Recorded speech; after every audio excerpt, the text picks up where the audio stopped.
Hey, I'm Joe Bob Briggs, and I'm here to tell you that if you're not watching Monstervision Friday nights on TNT, then frankly, I'm embarrassed for you. Hop into a night of killer rabbits when Joe Bob brings you Night of the Lepus, next on TNT.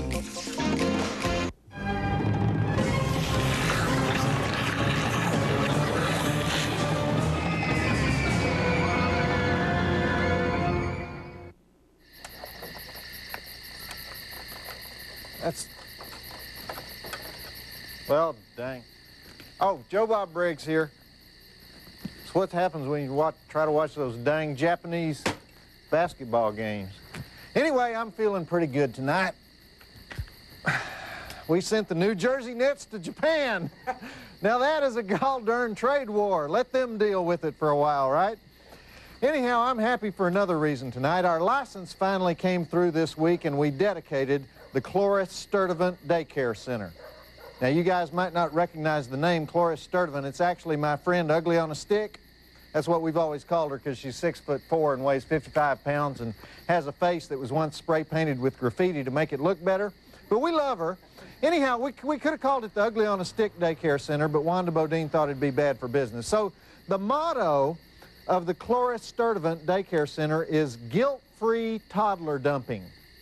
It was Ugly on a Stick's idea. She wanted the motto to be guilt-free toddler dumping for the financially independent family, but I vetoed that one because I told her I think we should take money from everybody regardless of their ability to pay. After all, this is America. So here's how our new concept works. Ugly on a Stick interviews each parent individually, and she asks them questions like, have you ever tried to murder this child, and what was he doing at the time? Then she takes the answer to this question and develops a whole educational program for the kid. For example, let's say the kid likes to ram crooked sticks through the screen door all day long because he likes the way it feels. Well, Ugly on a Stick will actually purchase a screen door and a crooked stick for the kid to play with all day long. Or here's another example. Let's say little Teresa hates Mama's new boyfriend. Let's say his name is Arthur. And every time he comes over to take Mama out on a date, little Teresa throws Play-Doh on his silk jacket. And Mama has to say, normally she never does things like this. And Arthur has to act like it doesn't bother him. Oh, I'm sure Teresa and I'll become great friends one of these days, he says it. Well, so this is where I come in.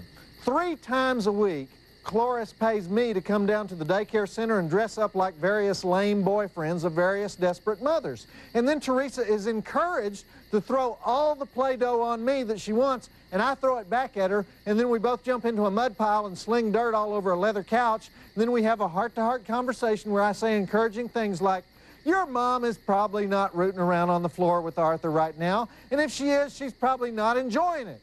So see, the idea of guilt-free daycare is that we let the kid do everything that the parent hates for him to do at home. We get it out of their system. By the time that kid gets home, he's punched so many holes in that screen door, all he wants to do is listen to German opera on PBS. You know what I mean? And little Teresa, she's taken out all her frustrations against Arthur so that the next time that subject comes up, she can more clearly articulate her emotions. She'll say, Mom, I have this problem with Arthur. Let's be grown up about it. I don't like to see you dating a bald-headed weenie with moss on his teeth, okay? You can imagine the relief all the parents will feel. Believe me, we're going to make a fortune with this stuff. And speaking of people engaged in life and death struggles with mutant animals, tonight's flick is the immortal 1972 classic Night of the Lepus. Based on true stories of maniac rabbits that eat people in Australia, Rory Calhoun is the Arizona rancher who says no to giant bunnies attacking his home and ranch, eating his livestock, terrorizing his horses. And Stuart Whitman is the mild-mannered professor who deals with one mutant rabbit too many, especially when this wild horde of killer bunnies surrounds his wife's trailer house and tries to eat both her and their daughter. Not since Psycho has Janet Leigh experienced this level of terror. That's right, Janet Leigh is in this movie. I don't want to tell you too much about it because it's already harrowing enough, but I'll just give you those drive-in totals. 5 dead bodies, 1 dead horse, 123 giant dead rabbits, close-up rabbit incisors, multiple rabbit stampedes, rabbit whacking, horse-killing attack rabbits, rabbits that fling themselves heedlessly through the windshields of pickup trucks, rabbits that gnaw through floors, rabbits that travel at night to avoid detection, shotgunned rabbits, flamethrower rabbits, electrocuted rabbits. On Monstervision, it just doesn't get any better than this. 4 stars, check it out. And during the commercial breaks, we'll go into the various cinematic virtues of this all-time drive-in classic. You know that book, Rabbit Run by John Updike? Well, this is based on a novel called The Year of the Angry Rabbit by Russell Braddon. I like that book better. Personal preference. Some people disagree. Much more interesting story. John Updike, Russell Braddon, read both books. Tell me, who knows more about rabbits? Back to Monstervision host Joe Bob Briggs on Night of the Lepus. All right, at this point, you're probably wondering, why killer bunny rabbits? Well, I'll tell you. MGM was trying to come up with a new movie to cash in on this trend of killer animal movies. There had been 2 killer rat movies, Willard and Ben. There was one killer frog movie called Frogs, and there was a killer snake movie, Stanley. Remember that one? The problem is that rats and snakes are naturally scary, even normal-sized ones. And rabbits, I admit, can be scary. Take it from a guy from West Texas. A West Texas jackrabbit is scary. Those things are ugly, woo, and huge. But they didn't choose to use jackrabbits in the picture. Look at these things. They're bunnies. They're fluffy little bunnies.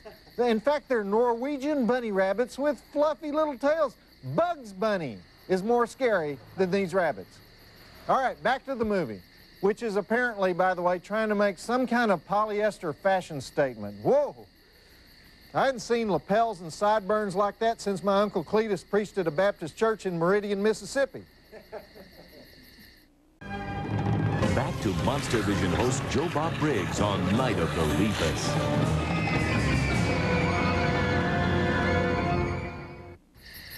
You know what's amazing is that Rory Calhoun plays this thing totally straight. Rabbits as big and ferocious as wolves. Yeah, either that or else it might be a vampire or else a saber-toothed tiger, one of the 3. And I love it when they do the close-up rabbit cam. Close-up of 3 bloody rabbit teeth, you know? Scream of horror, dead cast member. These are serious rabbits. These are major rabbits. All right, time for the big scene where Janet Leigh puts on her bell-bottoms and watches her man go in after those cave bunnies. Notice when the scene begins that we have a bunny rabbit eye view of the people arriving. The bunnies aren't just waiting in the cave, they're watching. They have a lookout. Okay, roll it. I love this movie. Can you tell? Back to Monstervision host Joe Bob Briggs on Night of the Lepus.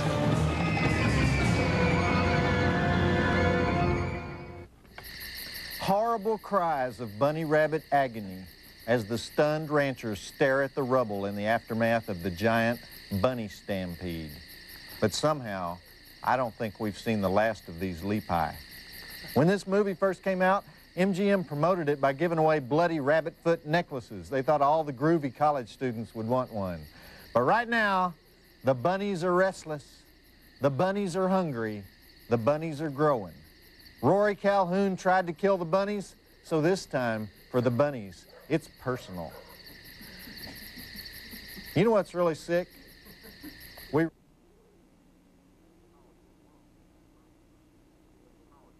you mean? I hope you're not implying that I would falsify a body count. That's what I thought. That's funny. Here's a nice letter. It's from Catherine and Katrina of Orange, California. What do you mean that's funny? Anyway, dear Mr. Briggs, thank you so much for your wit, wisdom, and humor. College has been very boring for all of us here at Chapman University. However, the other night, my friend Katrina and I were flipping channels, and we came up on the one and only Joe Bob on Monstervision. Katrina hadn't heard of you before. I, however, am from San Francisco, and we get your drive-in movie review in our Sunday paper. Well, we plopped our butts down in front of that TV and zoned. I have to admit that the movie was one of the more lame ones you showed, but it was better than watching Beavis and Butthead, which my resident advisor, Mac, from Kentucky, loves. If it hadn't been for you, Katrina and I would have had to hang out with Mac and listen to his stories about tools. I don't really understand it myself. Thank you for all you've done for us. We would greatly appreciate some sort of a reply. After all, by writing this, we are admitting that we are geeks. Also, that would make our dull college lives exciting. We would be known as the girls who got a reply from Joe Bob. My aunt in Amarillo would have a fit. Even Mac would close his tool drawer over that. Well, we're going to go and do some sort of social thing right now. Maybe, well, rush. Love, Catherine and Katrina. Dear Catherine and Katrina, are you girls telling me that normally you spend your Friday nights listening to a guy talk about his tool? My kind of gals.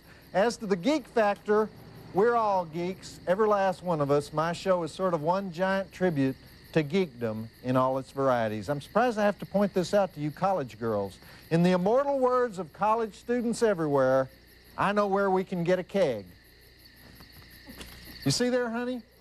Two perky and nubile young co-eds who spend their Friday nights hanging on my every word. I don't think that's what they said. What? What'd they say? I think they said they were, bored. They were bored. Then they found my show and they became fascinated. You don't have to be so negative about everything, you know? All right, back to the movie. Important hitchhiking tip coming up right now in the movie. Have you noticed how in these old movies they always use helicopters for no reason? I think it was considered exciting in the 70s to see a helicopter take off and a helicopter land. That's all I can figure out. Okay, roll it. College age, that's legal, right? California, I mean, it's got to be legal there. I'm just wondering, you know.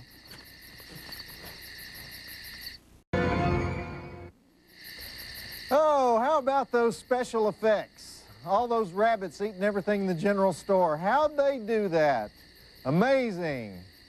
I don't guess that would have been like a dollhouse or anything, would it? They keep trying to do those close-ups of the bunnies' faces like that's going to make them look sinister. A close-up bunny face just looks stupid, empty-headed. There's no way to make a bunny face look like Adolf Hitler. Why didn't they use jackrabbits? Big old ugly Texas jackrabbits. Or jackalopes. Do you guys know what a jackalope is? I think only people from Texas know what a jackalope is. Or people that shop at Stuckey's. Anyway, the ranchers have a plan. It's brilliant. It's genius. It's secret. They have a plan of how to stop those bunnies. Roll it. Let's see what they do. We used to have a jackalope here on the set. Did somebody steal the jackalope? You guys, I pay you 20 bucks a day. What do you want, blood? I didn't know how much I would miss the jackalope. Now that it's gone. Back to Monstervision host Joe Bob Briggs on Night of the Lepus.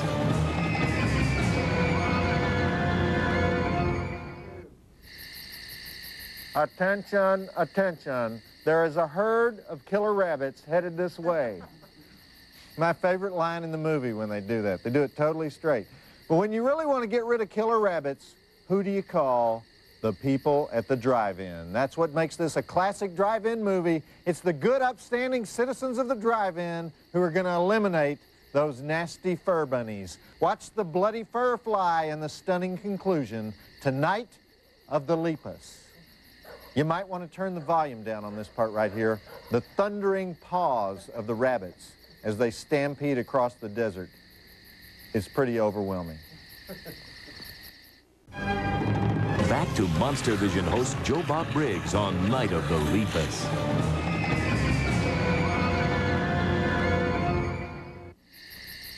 I just love that huge pile of dead rabbits at the end of that movie. Machine-gunned rabbits, electrocuted rabbits. Did you see the people that were actually attacked by the rabbits there? That was guys dressed up in Easter Bunny suits, flinging themselves in front of the camera. They spared no expense to make Night of the Lepus. Well, we can't bring you a classic like that every week on Monstervision, but next week we've got a couple of halfway decent action pictures. Endgame is one of those made-in-Europe Mad Max ripoffs from the 80s where the object is to kill as many mutants as possible before the world ends. And that'll be followed by the great Cynthia Rothrock starring in Tiger Claws. Excellent kung fu flick that also features veteran Bolo Young, who goes back to, oh, he was in Bruce Lee films like Enter the Dragon. That's next week. And we're starting late again. I don't know why. Why are we starting late again? There's only one basketball game, right? Bulls at Hornets. Bulls are playing the Hornets. Why are we starting late? The answer from our official TNT representative is just because. You know, I got to get a real job. This is Joe Bob Briggs reminding you that a Terry Garr movie is coming up right now with Corey Haim, so run for your life. Do you guys know why men in their 50s are better lovers than men in their 20s? Because they have to be. Joe Bob Briggs reminding you that the drive-in will never die.